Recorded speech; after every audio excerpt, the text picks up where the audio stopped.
बगीचे का घोंगा। इस वीडियो में आपको इस पाठ में आए प्रश्नों के लिखित उत्तर मिलेंगे। बच्चों, इस पाठ को हमने इसके भाग 1 में पढ़ा व समझा था। अब इसके अभ्यास प्रश्नों को देखते हैं। नमस्कार सभी को, हिंदी कला केंद्र में आपका स्वागत है। अगर आप इस चैनल पर अभी नए हैं तो सबसे पहले इसको सब्सक्राइब करें व बेल आइकन को दबाना ना भूलें ताकि नए वीडियो का नोटिफिकेशन सबसे पहले आपको मिले। ये सबसे पहले 5 सवाल हैं बातचीत के लिए, इनको करते हैं।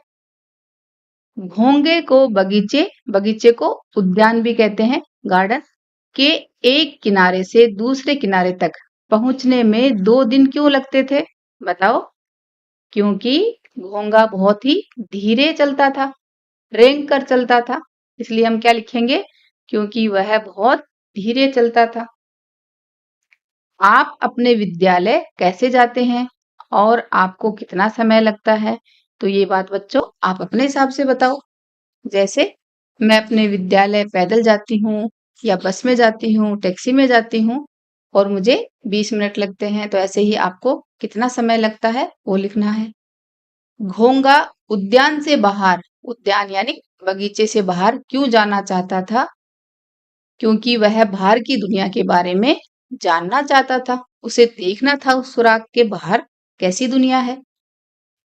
आपका कहाँ-कहाँ जाने का मन करता है? तो ये बच्चों आप अपने हिसाब से बताओ।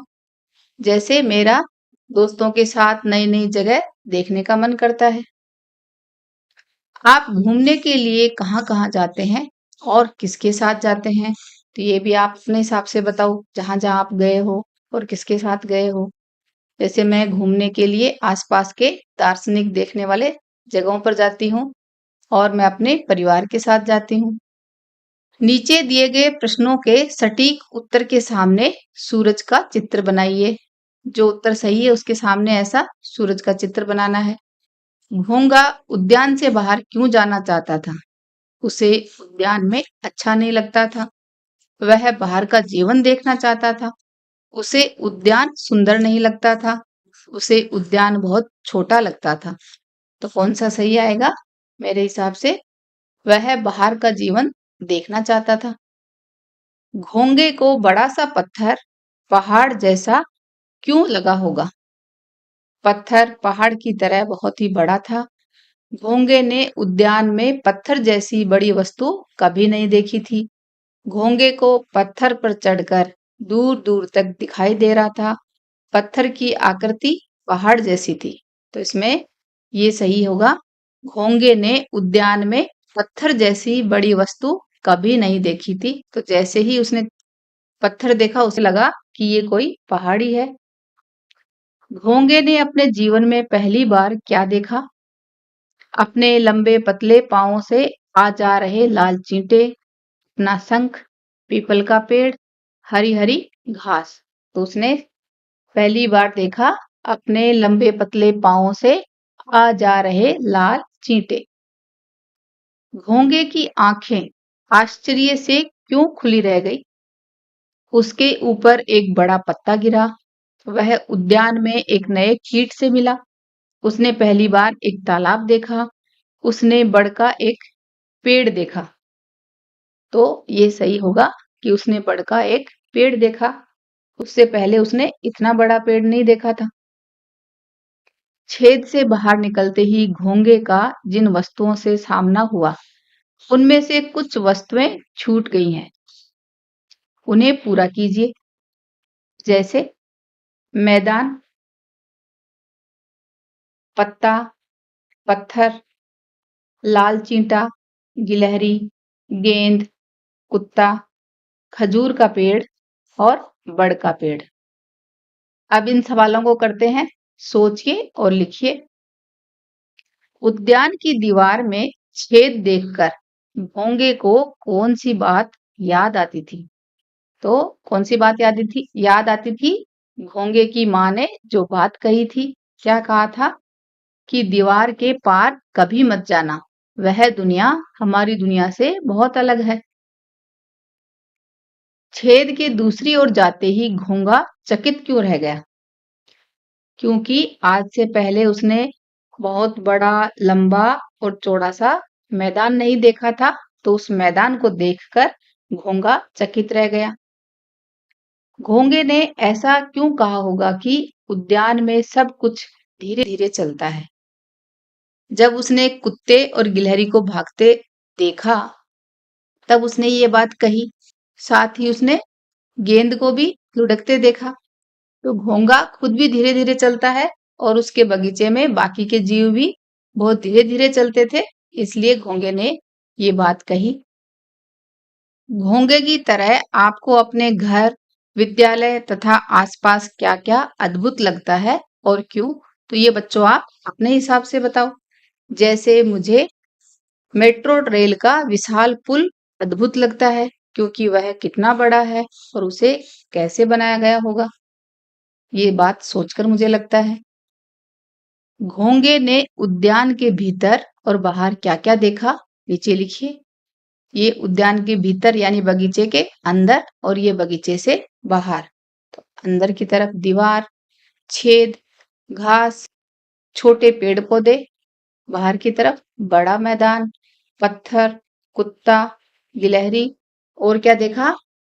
बड़ का पेड़, ऐसे खजूर का पेड़, ये सब भी लिख सकते हो। भाषा की बात। कहानी में आए निम्न शब्दों के आधार पर वाक्य बनाकर लिखिए। जैसे आश्चर्य, चिड़ियाघर में इतना बड़ा अजगर देखकर मुझे आश्चर्य हुआ। अद्भुत, उगते सूरज का अद्भुत नजारा देखकर मुझे बहुत अच्छा लगा। अचानक, बस ने अचानक ब्रेक लगा दिए। छोर, खेत के एक छोर पर पीपल का पेड़ था और दूसरे पर नीम का। जब घोंगे के ऊपर सूखा पत्ता गिरा, तब उसने वाह न कहकर उई कहा। आपके मुंह से कब वाह और उई जैसे शब्द निकलते हैं? तो बच्चों, जब हमें कोई चीज अच्छी लगती है, सुंदर लगती है, तो हम क्या बोलते हैं? वाह। और जब डर लगता है अचानक, तो मुंह से निकलता है उई, है ना? तो वाह, कितना सुंदर फूल है। उई, ये पानी कितना गर्म है। वाह, आज मौसम कितना सुहाना है। उई, मेरे हाथ पर सुई चुभ गई। तो जो हम सोच नहीं पाते, उससे अलग जब कुछ दिखता है, तो उई शब्द निकलता है और बहुत सुंदर नजारा, बहुत सुंदर चीज दिखती है, तब वाह निकलता है। ऐसे ही बच्चों, कुछ वाक्य आप मुझे कमेंट बॉक्स में लिखकर दिखा सकते हो। घोंगे ने अपने शंख में कौन कौन सा सामान बांधा होगा? जैसे फल, पत्ता, पानी, किताब, पेंसिल आदि। मिलान कीजिए। नीचे लिखी बातें घोंगे ने कब कब कही, उनका मिलान करना है। जैसे वाह, दुनिया तो कितनी मजेदार है। तो ये बात कब कही? जब उस पर सूखा पत्ता गिरा। ऐसे ही वाह, दुनिया में सब कुछ कितनी तेजी से चलता है। ये बात कब कही? जब उसने लुढ़कती गेंद के पीछे कुत्ते को भागते हुए देखा, है ना? वाह, दुनिया सचमुच कितनी बड़ी है। ये बात उसने कब कही? जब उसने बच्चों के खेलने का स्थान देखा, उस मैदान को देखा। वाह, सचमुच दुनिया कितनी अद्भुत है। ये बात कब कही? जब उसने बड़ का पेड़ देखा। उसी समय खड़खड़ की ध्वनि आई, यानी खड़खड़ की आवाज आई। कब आई थी? जब वह सूखा पत्ता उस घोंगे पर गिरा। तो यहाँ सूखे पत्तों के गिरने की ध्वनि खड़खड़ जैसी है। इनकी ध्वनियां कैसी होंगी?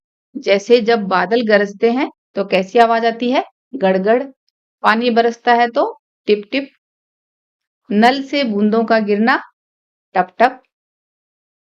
मेंढक का बोलना टर टर। घंटी का बजना टन टन। हवा का बहना साए साए।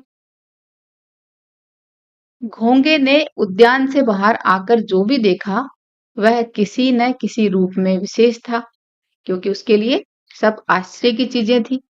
पाठ के आधार पर उनकी विशेषताएं लिखिए। जैसे उसने क्या देखा? बड़ा सा मैदान देखा, तो उसकी विशेषता क्या थी? बहुत बड़ा, लंबा चौड़ा क्या था? मैदान। ऐसे ही जब उसने पत्थर देखा तो बड़ा सा पत्थर देखा, उसे लगा जैसे पहाड़ हो।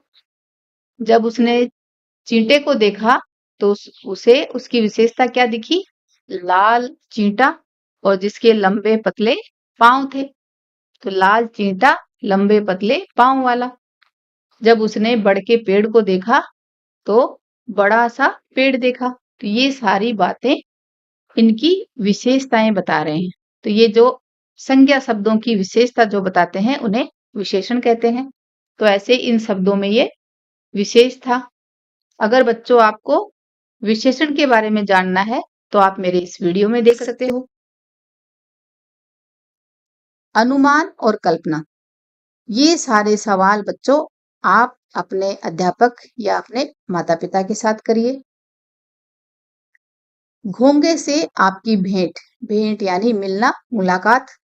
घोंगे को सबसे पहले बच्चों के खेलने का स्थान दिखाई दिया। कल्पना कीजिए कि बच्चों ने घोंगे को देखा और उससे बातें की। तो ये घोंगे के साथ संवाद है, बातचीत है। बच्चों ने कहा होगा, अरे आप कौन? घोंगा बोला, मुझे नहीं पहचानते, मैं घोंगा नहीं तो और कौन? बच्चे बोले, लेकिन आपको पहले तो यहाँ कभी नहीं देखा। घोंगा, मैं पहले उस दीवार के पीछे ही रहता था।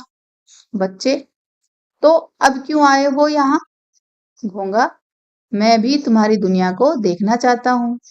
बच्चे बोले, फिर तो ठीक है, आज से हम सब तुम्हारे साथ दोस्त बनकर रहेंगे। अब बच्चों इस पाठ को एक बार फिर से पढ़ो व समझो। आमतौर पर घोंगा किन इलाकों में रहता है, ये बात आप मुझे कमेंट बॉक्स में लिखकर बताना। साथ ही ये भी बताओ कि घोंगा क्या खाता है, इस बारे में पता करें। मैंने इसके भाग 1 में बताया भी है। सुझावों व सुधारों के लिए कमेंट बॉक्स में लिखें। अगर हमारे वीडियो बन ही रहे हैं आपके फेवरेट, तो फिर क्यों ना करें इनको लाइक, सब्सक्राइब व रिकमेंड। हमें और बेहतर बनाने के लिए आप कर सकते हैं कमेंट। धन्यवाद।